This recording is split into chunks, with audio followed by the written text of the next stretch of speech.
I can see you put so much effort into make the presentations and the slides. Everything looks beautiful and wonderful. I really appreciate that. And thank you everyone for coming here.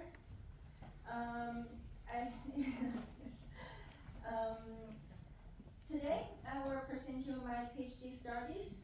As you heard my title a couple times, coherent backscattering from free-flying insects, implication for remote species identification. But please don't let this title scare you, because the heart of the study is about insects and how to identify them from a distance. Insects, they serve great crucial roles for our ecosystems. They keep it healthy and functioning. One of the major roles insects play are pollinators. Animal pollination are essential for about 75 of the leading food crops. And among them, wild bee are responsible for 90% of the top 107 global crops.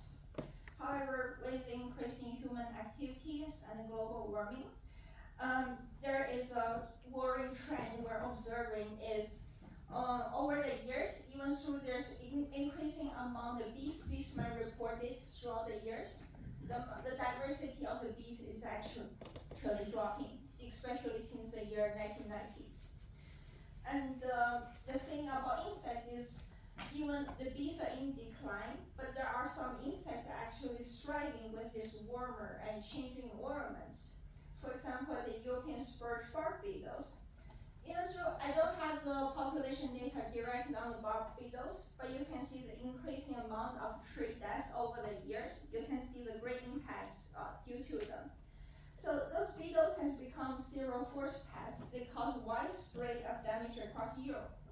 From the year 2018 to 2023, Sweden has estimated about 23 billion crown lost on the forestry. And when you go more south of the EU, when you come to Germany, they estimate to have about 200 billion crop lost. And this damage can be observed with all the nearby countries. Those green pests has become a big threat to our health of our forestries. And it's not just the agriculture and the forest pest is a problem. This threat posed by insects can also extend beyond our human health as well. Insect-borne disease has caused more human deaths than the more traditional field animals like crocodile or lions. And particularly mosquito holds a great title as the deadliest animal in the planet. It carries disease such as dengue, Zika, and malaria. And with these warming temperatures, Europe has become a very favorable host place for those tropical mosquitoes. This latest report from the BBC, you can see that the Asian tiger mosquitoes has coming into the Europe, and they have been observed within Skåne. So they are showing the rising risk of disease transmissions. Therefore, either we're working with protecting the pollinator or trying to monitoring the harmful pests or disease vectors. We need effective monitoring solutions to be better managing all these insects. So conventional insect trapping methods are considered the golden standards. They are widely used to managing the populations and for the monitorings. Those traps are designed for different environment, and because they're unique design, sometimes they pose bias and become more selective, more efficient, attractive to a certain type of insects. And over here are some examples of the conventional trapping we used in this 5 years of PhD project. So the general procedure of insect trapping identification is you catch insects, then you find the expert to help you identify the insect species, and then you report the species richness and the populations. But there's no expert out there can identify everything. Generally, the experts are trained in one insect order or family, so you need a group of experts. So this rather become quite expensive, and it can also be really time consuming as well. Just to show you one example, there is a study conducted in Panama. This group of researchers, they are trying to quantify the amount of arthropod within inside the rainforest, and it's only a 0.5 hectare region. They spent $300,000 just on the field work, and In An, they got a total of 129,000 specimens. And then they found a bunch of experts to do the identification. They found 102 taxonomists. It took them 8 years. Then they identified 23% of all the arthropods. So from here you can see this is a rather time-consuming process. So you need something faster and more automatic. There are existing methods by nowadays. So there are more automatic advanced systems such as the ones I list over here, but they all have their own advantage and disadvantage. For the example specific shown here, some of them like eat trap or moth trap, because they are using a bait. For example, using a light as a bait or food as a bait, they generally have more bias towards attracting certain type of insects. So you have a selective detection, other than some other methods like photonic sensor, radar. They don't know what they're looking at, but at least they don't have problem about they only attracting certain type of insects. And for some of them, they have better detection range, more portable, and one thing we're really interested is about this biodiversity assessment, because it's a very big topic now. For any of the traps that are bait-based, it's a bit biased. So unless, for example, for this machine version moth trap, and because it's specifically designed to look into the moth species, so it's doing very good in doing a biodiversity assessment of the moths, but it can't really function for the other species. But otherwise, for the other system that doesn't have this bait, attractant base, it could be used for provide some clues of the biodiversity. This photonic sensor system has proven to have 67% in the optical signal correlation with the actual manual trap catching. So their proof the optical signals does give you some insights into the biodiversity. That's what we're going to use in LiDAR as well.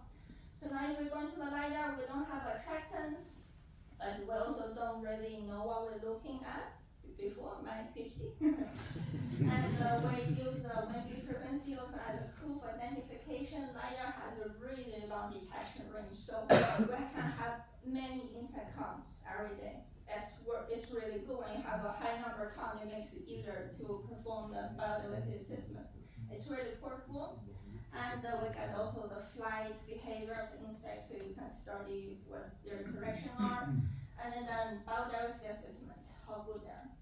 So basically here is where I come in with my PhD studies. I'm going to look into the optical features of insects, what we can learn from them, and what can be taken to use implant into our LiDAR system to help increase the specificity of the LiDAR. So here's an overview of all the papers. So our thesis working will be in the study from benefit pollinators to pests and disease vectors, and those methods and the field implication we have done. You can, based on this paper, pay a table to look into what you're interested in, which paper. So to identify the optical features in insects for remote identification, our group developed two polarimetric goniometric systems. And here is a panel over here. So for each of the topics I'm discussing, if it's relevant to that paper, the paper will be highlighted with a color. So that helps you to find the right one. So the goniometric system we place a specimen in the system, then we conduct the analysis by either scanning the sample itself, or we have the sample fixed but scanning it with the light sources around instead. So in the case where we have the sample, we have the light source fixed, but have the sample rotated around, we're acquiring this optical cross sections is like sizing information about the insects at that instrument wavelength from all the body orientations and the polarizations.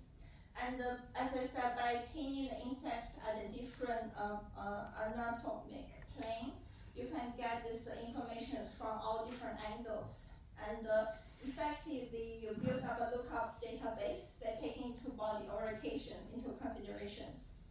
So outside capture using the wavelengths for get the sizing information. We also can look into the polarimetric information. by making a false color image with a polarization light, we're able to visually understand what different part of the insect body is responsible for reflecting what kind of light.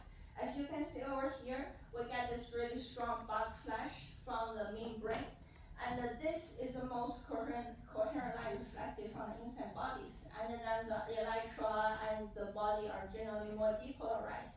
That means the light undergoes more photomigrations.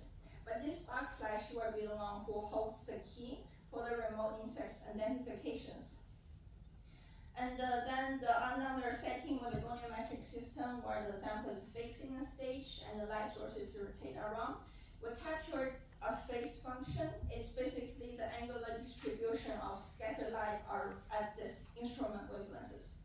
And why is this useful? Because when you want to design a system, let's say to be species specific, you need to know what kind of setting works the best, what kind of light you want to capture. So if you want to capture copolarized light mainly, and you can see from the panel on the most right hand side, the copolarized light are really forward dominant. In that case, you should build the extinction mode of the detection system that would work the best for this.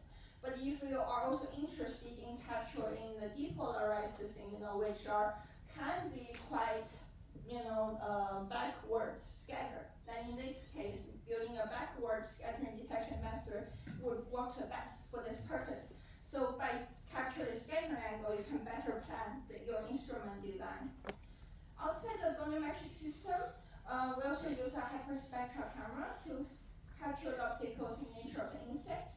So hyperspectral camera working by splitting the income light into its spectral component with a dispersing element that could be a gratings. And then the light is projected onto a 2D camera array. Then one line will be representing the spatial information and another one will be the spectral information. But since you only capture one line at a time, what you do is you place the sample on the transitional stage, you allow the camera to push the sample, and then you scan across this entire objects. And by doing so, you will build this 3D data cubes that has both the spatial information and another one is like the full spectral informations. And so here is what the 3D data cube would look like. So at each wavelength, you get this light intensity distributions, and then you have all the wavelengths. Similar to what we did earlier with goniometric, we can also perform false color study. We can pick the wavelengths we cannot see, but camera can see, and then map them into these RGB channels of our human visions, and then we can create this false color image. So this shows you what this insect would look like at this wavelength much longer than your vision can see how to interpret what it would look like. As you can see, this butterfly, which is this European peacock, is becoming a completely different color. It's false color image, but it also becomes shinier. Then we can also perform the polarimetric study using similar approach, but except instead of wavelengths, you choose different polarizations. And in the case of the butterfly, you can see their wing overall still more glossy, shinier than their body. And it's also the same for the clear wing insects. And for the clear wing insects, you can even see the soap bubble colors when it is a copolarized light, and then the body and the wing are more depolarized light. That means when you shine the insects with a linear polarized light, incoming light, the membrane will maintain most of the original polarizations, where the body and the wing were completely changed. And furthermore, if we go back to the 3D hyperspectral data set, if you choose a same pixel from this every single image of them, you're able to make this reflect spectrum. So you take out this one pixel from all the wavelengths, then you can build this reflecting spectrum for that pixel. Then you can do this for every single location on this insect.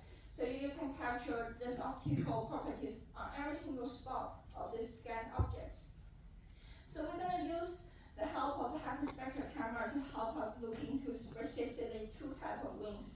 The diffuse wings from the brown wing moth, or the clear wings from hoverfly or fruit flies. So in the result we just saw earlier, we saw the membrane are the one reflecting most of the copolarized light, where the body is generally more diffuse.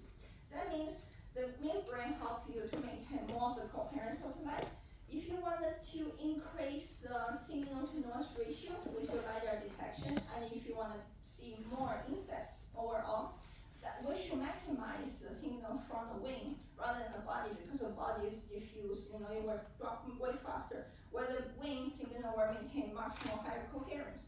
So now our quest is to look into how can we increase the glassiness for this diffuse wing and for this clear wing. So for the diffuse wing insects, especially the brown wing moth, this is a hawk moth, you look into the wing and you're like, okay, they kind of don't seem like have any structural pattern on the scale. But when you zoom onto individual scales, you actually observe some periodicities on this like very tiny structure on the scales. And they are micrometer. And then you can observe the same in the Fourier transform as well. So then we observe, so there are some periodicity of physical property actually appear on this seems to be pigmented wing. And then we go back to use a hyperspectral camera. So what we did, like we said earlier, we scanned the sample, then we capture this reflectance of the entire wing. And you can see with the increasing wavelengths, this reflectance is become higher and eventually reach a plateau. That's called for the copolarized light, and the depolarized light drop makes sense because more copo and then less depol. So what does it show us is with the increasing wavelengths we're using to shine at the moth wing, they are eventually become shinier. We can prove this by first look at the false color image. So if you look at the wing, what it looks like in the visible, which is all the right half of the picture, you can see their original colors. They are brown, they can be red and white, but when you look at them in the shortwave infrared, they become glassy, they become shiny. Some of them even have like interference colors. So how to make you understand this better, especially my friends don't understand, some of my friends not for optics. Imagine the longer wavelength is a bigger ball. So if it's a basketball and you shoot it at a really rough concrete surface, because the basketball is relatively large, it's less sensitive to the rough surface, so the basketball will remember the predict trajectory and it bounces off. But if it's a ping pong ball and it's smaller, and then it's much rather sensitive to this rough surface. So the ping pong ball will hit the surface, and every time you shoot it, it could bounce to different directions. So what it says is basically the longer infrared light could be interpreted as a bigger ball that is hitting the rough surface of a moth wing. And eventually the wing surface become so insensitive to the size of the income wavelength, so then the wing will actually look specular instead.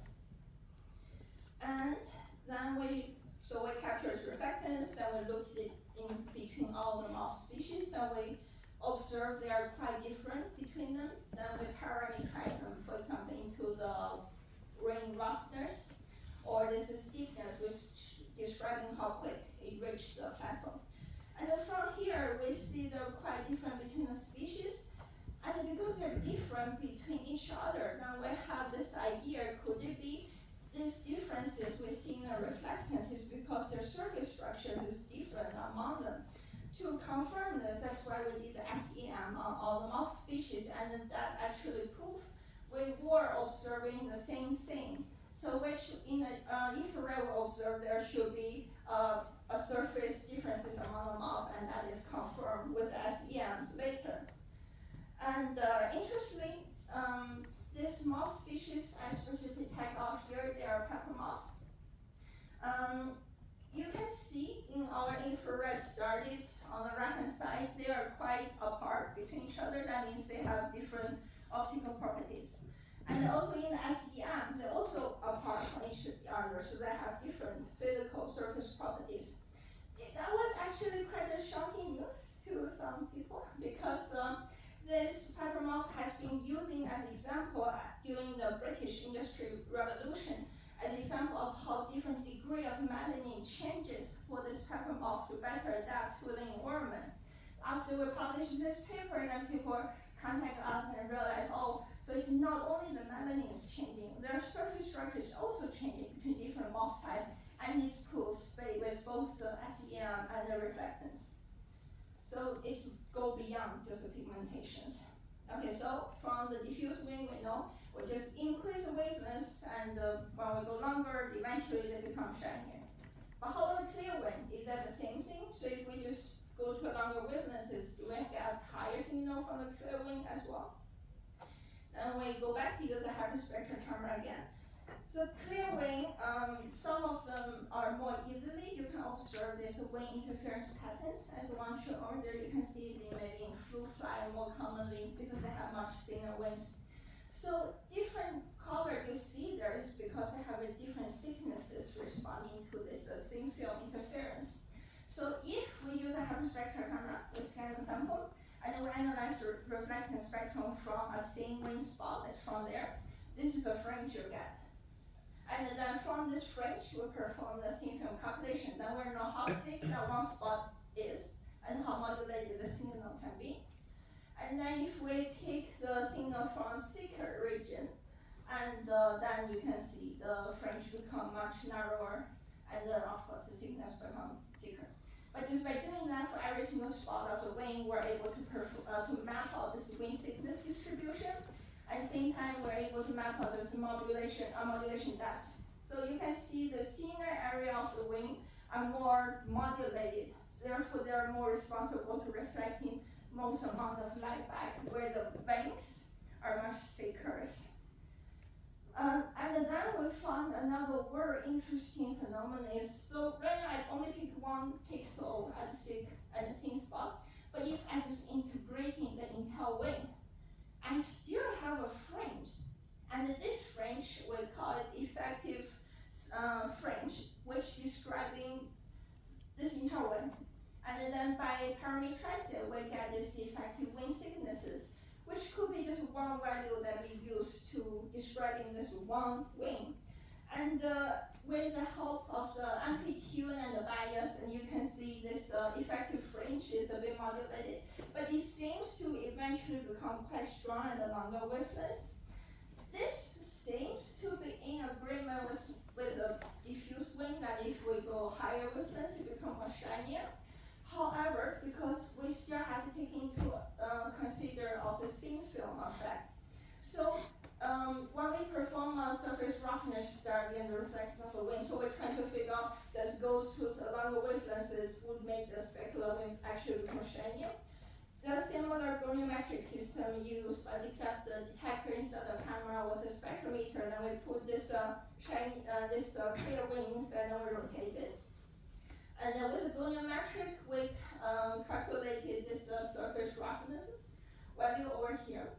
And then this is just reflectance from the wing we capture. And what we observe is actually when the wing is at a constructive interference resonance, the wing will appear less rough. But when the wing is actually at a destructive interference, the wing would appear rough. It kind of makes sense. So when you add the constructive interference, most light comes from your membrane. And then when you add the destructive interference, then the more of the diffuse light from the vein will join into the signal. So for the clear wing, we need to use not only the longer wavelengths, we also have to use a wavelength that is on the resonant. Okay, so then earlier we said we can describing an inside wing based on this effective wing thickness, modulation, everything. Then we looked into how well it can be used to separate species. So we looked into 30 species of hoverflies, and then we see there are quite a lot. So here's only 2 of the parameters. So it's the effective thickness and how modulated the signal is. And for a majority of them, they're quite different from the rest of the group. And some of them have a very fine defined region of where they are. And so from here, we can see the wing thickness are differed by the sex and the species. But now we're like, wait, so wing thicknesses, could it, but maybe just another description of the wing area.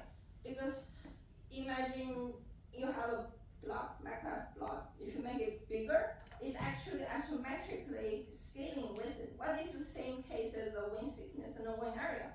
if smaller insects with thinner wing, when they become bigger, they also have equivalent scaling. But if that's the case, then it's pointless. We went through all the trouble to capture wing interference signals when anyone can measure the wing area. So then we looked into the relation between the thickness and the wing area. So first thing we noticed is it's not an isometric scaling. That means when I put this thing larger, it's not the proportional if it becomes equivalently thicker, larger. And another thing is we notice is when we, so this is all the hoverfly species, and we also study other insect species. So when we look into, for example, damselfly, which shows have a thin wing, but much larger wing. When we look into cricket, has bigger wing, also thinner. And then we have grasshopper, which has really large wing, also relatively thin wing. You notice this red line that's describing the relation between wing area and the thickness for hoverfly does not work for other insects. So this line could be actually species orders or family specific, because this whatever relation between the hoverflies does not explain grasshopper or cricket. So that means the thickness isn't just a measure of the size of the wing sizes, and this could be a characteristic that we can use to help us. So not only the wing area, we can also use the wing thickness, another clue to help us identify species apart. So and then here there's also other, within the same hoverfly species, you can also see there's many species of them of both sexes that could not be explained by this line anyway. So they're not really well described by this line relationship. So that's the second proof that its thickness measure more than just a wing size. So to put into test how well we can actually use this, so we calculated if we're trying to distinguish among these 30 species of both sexes of hoverfly, by only using wing beat frequency, we only have accuracy of 13%. But if we're adding wing thickness, wing roughness, wing heterogeneity, wing area modulation, we can reach 91% in species identification accuracies and sex. So we're happy with what we saw here. And outside of wing thicknesses, in this study, we're also looking into the body signals. So in the body signals in this study, we have also observed that based on the reflectance from the body, we can estimate the melanin pass length, water pass length, and the scattering values. We can deduce about what potential sex and species, if it's gravid or not, and how much water was inside the body. So with our findings so far, we're really happy. So capture reflectance from the wing, it gives can provide really good signal, wing thickness and all that. The body will give us clues in the melanin, if it's gravid or not. Then the next step is how to design our LiDAR system, because this is a field, this is lab measurement. Next step is bringing it to the fields. How well can we actually observe this? So one idea is actually choosing the laser band smartly. So if you can put laser band at the different wavelengths, actually probe certain characteristics, then this approach can help us to increase the accuracies in LiDAR to separate some species. But if you want even more accurate, which is like the example Pete showed earlier that with a hyperspectral LiDAR, where we actually capturing the whole reflectance from both the wing and the body, then we have more data points to help us to get more detailed information, and then we can deduce the nanoscopic and macroscopic features and give us more great confidence in what species it is. And then we have bring LiDAR and deploy that many diverse environments, and we have bring it to the Swedish forest, African rainforest, lakeside, all the way now. The component of LiDAR is rather simple. You need a laser, a monitoring camera, and a receiver telescope. So LiDARs operate based on this principle called Scheimpflug configurations.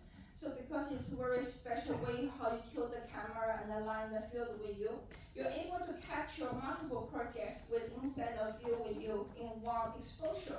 That means when you have multiple projects in the beam, and then each row of the sensor corresponding to a different range, then you're actually showing a signal from many different ranges at the same times.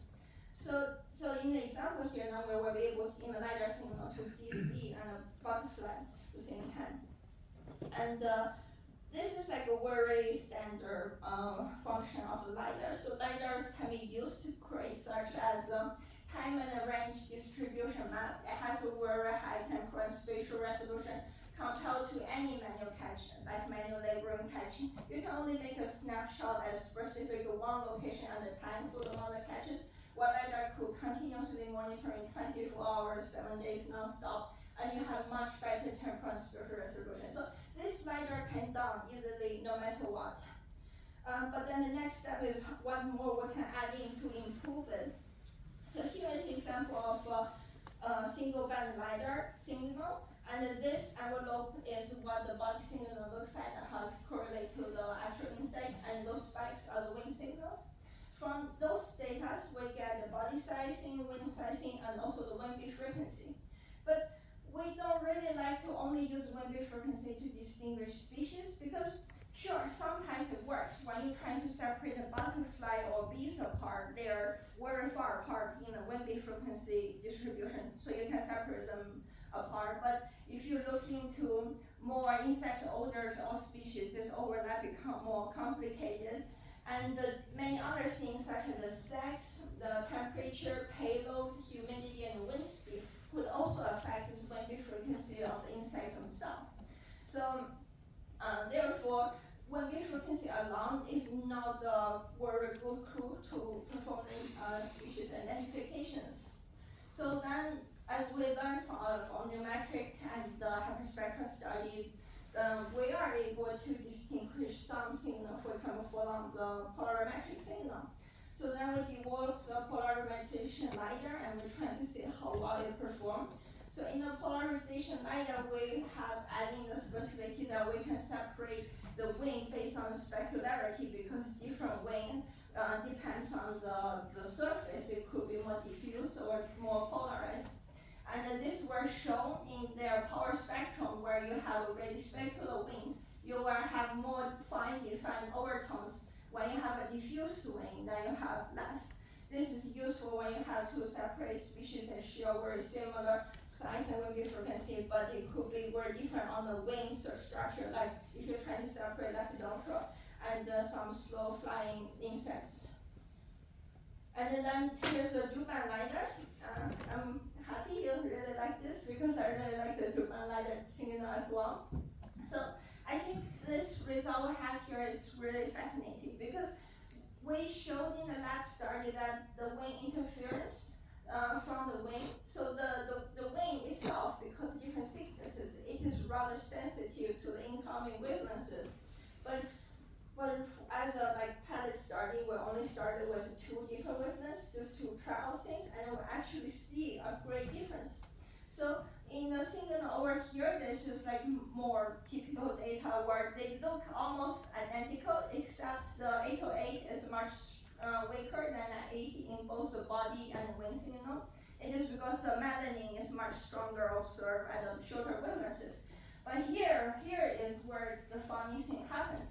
So you can see at some moment, the signal from 808 is strong, and then become weak, and strong, and become weak. And then here's a 980, which is strong, and weak.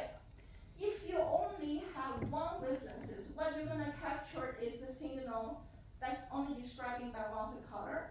And that is what the one wing beat is. But in fact, from this data, you can see there are 2 strokes. So the wing here, you have reflection from 2 wings from here, and then you have reflection from another 2 wings. You can never observe this if you only have one wavelength in time. So from this data, we can see this is not an insect with only 2 wings. Actually, in fact, an insect with 4 wings. And 2 of these wings is in resonance with 808, and other 2 wings were in resonance with 980. So by only including one more wavelengths, we already improved the specificity of the LiDAR by a lot. But then, of course, in a very wonderful situations, we capture this whole spectrum instead, where we just capture this wing interference fringe from the insects completely. So instead of dual band, we have right now 64 bands to probe these insects. Then we can, one takes a signal from the bug flesh, from the flesh we're able to get the wing interference signal, and we take this one-way signal from the body, or we can get the body signal. And the only problem with this system so far is because the camera is rather slow. So you can see the wind beat frequency, the ones we're measuring are generally quite low. So if we want to be able to include in all insect species, especially the one with high wind beat frequency like mosquitoes, the current system need to improve in the sampling frequencies, but otherwise it's pretty promising. And come to the last part about the biodiversity assessment, where we're looking to how well the optical signal of LiDAR can help us decide biodiversity. So the data I'm using here is we were scanning with a polarization LiDAR in a rainforest across our tree canopies.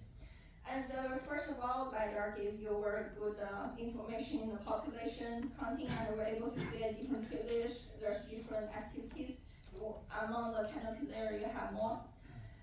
So this is a rather complicated procedure, but what we did is we take all the observations, for example, from the canopy layer, all the observation, we put them into a clustering system called theoretical clustering. We compare how similar and different they are, and then we set mathematic method to remove the slope so I can see the changes more obviously rather than have the slope too confusing us. Then we set the threshold to decide how many of the unique clusterings are there for each of the signals.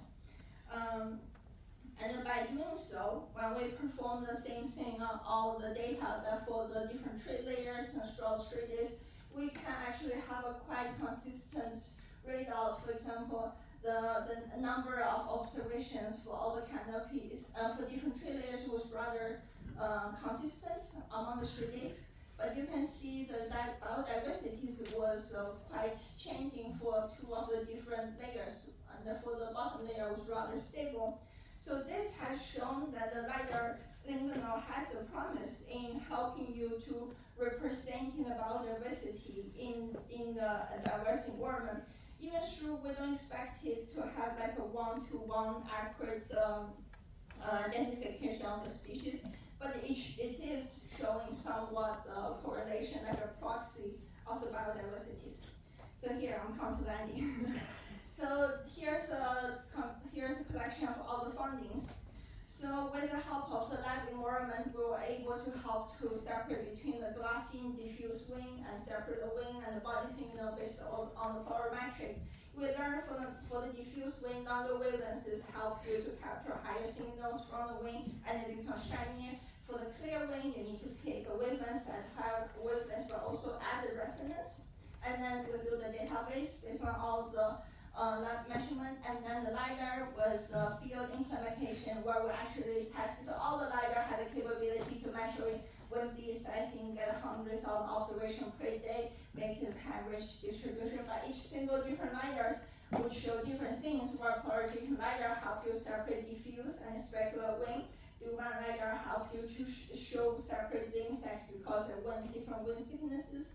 Or even better, if you have a hyperspectral camera, you capture the whole spectrum, where you can go fully analysis in the nanoscopic and macroscopic structure of the insect from a distance. Thank you very much.